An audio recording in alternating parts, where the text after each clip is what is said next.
আপনার চারপাশে যেসব মানুষজন রয়েছে, যাদের সাথে আপনি মিশছেন, হাসতে হাসতে সব ভুলে যাচ্ছেন, খুব দুঃখে যাদের জাপটে ধরছেন, নিজের অত্যন্ত গোপনীয়তা যাদের সাথে শেয়ার করছেন, তারা সবাই কি আপনার ভালো চায়? সেটা আপনাকেই একটু বুঝে নিতে হবে। তারপর সেভাবেই নিজের গণ্ডিটাকে বানিয়ে নিতে হবে। এই জেনারেশনের ফিজিক্যাল হেলথের থেকেও মেন্টাল হেলথের কদর করাটা বেশি জরুরি, যেটা আমরা করি না।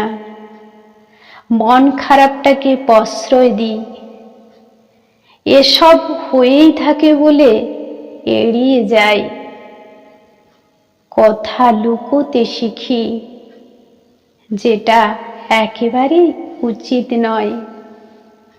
যত দিন যাচ্ছে মানুষের বেঁচে থাকবার গড় আয়ু ধীরে ধীরে কমে যাচ্ছে, মানসিক অবসাদ ঘিরে ধরছে, কথা চেপে রেখে ভেতর ভেতর চুপসে যাচ্ছে একে একে।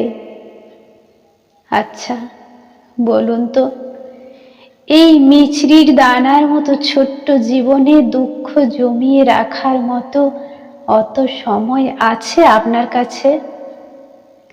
এই আজ আছি কাল নেই মার্কা জীবনটা কি কেঁদেই কাটিয়ে দেবেন? হাসতে হবে না? বাঁচতে হবে না? ফেলিওর আসবে, ধাক্কা আসবে একের পর এক, সেগুলো চাপটে ধরে বসে থাকলে চলবে না। ছোট ছোট মন খারাপগুলো জমিয়ে না রেখে কাছের কারো সাথে শেয়ার করুন।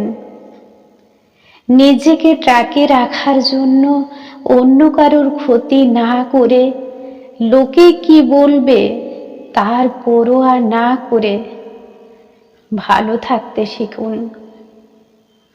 যেভাবে ভালো থাকবেন সেখানে সময় দিন। রান্না করুন, রিলস বানান, কবিতা লিখুন, গান লিখুন, কবিতা পাঠ করুন, গান গান, প্রভৃতি ইত্যাদি ইত্যাদি। শুধু দুঃখ নিয়ে নিজেকে অকালে ঝরে যেতে দেবেন না।